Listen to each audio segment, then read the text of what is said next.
George had to think quickly. Feeling partly excited, partly terrified, as he often did when seeing his daily conspiracy email arrive in his inbox, there was no getting around the fact that they were being followed. His heart rate quickened and his right foot edged a little towards the accelerator. No, he shouldn't. Any sudden movements and the cat would be out of the bag. Well, the dog. His best bet was just to keep his head down and use the drive as he had originally intended, to glean as much information as he could from the girl.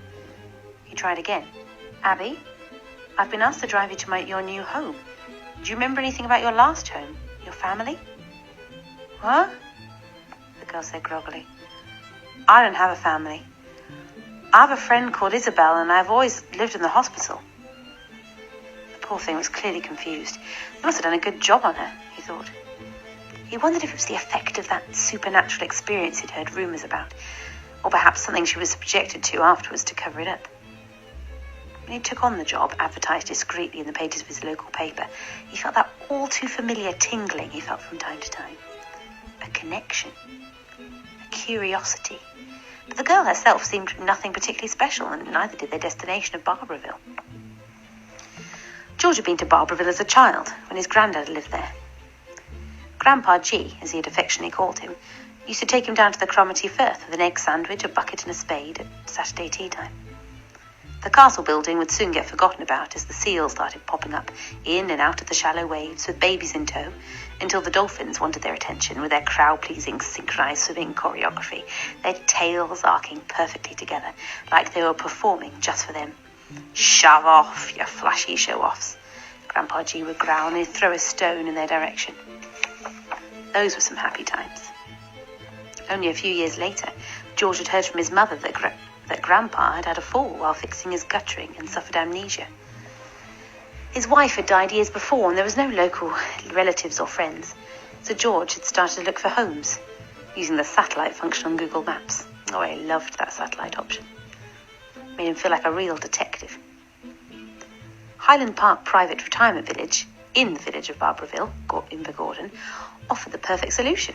It looked just as a retirement village should, with a community garden running the perimeter of the building, complete with flowers grown in welly boots and old car tyres, and George imagined inside the combined aromas of crumbles and custard and cabbage. It also boasted an uninterrupted view of the Cromarty Firth. From what George had heard, Grandpa G had had a very happy time there before he died. These thoughts mulled around George's head as he turned into the retirement village car park, and the wheels crunched on the gravel. Was this really the place to drop this young girl? She'd improve their average life expectancy, at least. In cover of darkness, George led Abby along the path into Highland Park, past the plastic entrance sign which read, "Highland Park. Fantastic palliative care. What a place to end your life." "Fills you with confidence, doesn't it?" he whispered to Abby as he guided her to the front door. He jumped. A plump, hard-faced woman in a white coat and gloves was waiting for them. Quite how long she had been there was impossible to know. All night? Perhaps. It was now 3 a.m. "Nurse, this is Abby. I'm to drop her off here?"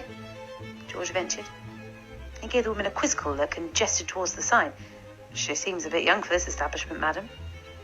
The lady tutted loudly and said nothing else, and took Abby's arm, and as she braced herself to take the weight, George saw her coat fall open a little to reveal a second white coat, this one with a small crest on her chest with the curly letters TBS embroidered with delicate golden thread. Back in the car, George's mind was turning carefully. TB and S? Could it be the Benign Society the voice had mentioned on the phone? Somehow the grumpy lady and the dodgy tagline on the sign didn't feel so benign. He shivered and turned off the air conditioning as the wheels crunched on gravel again, and he turned for home.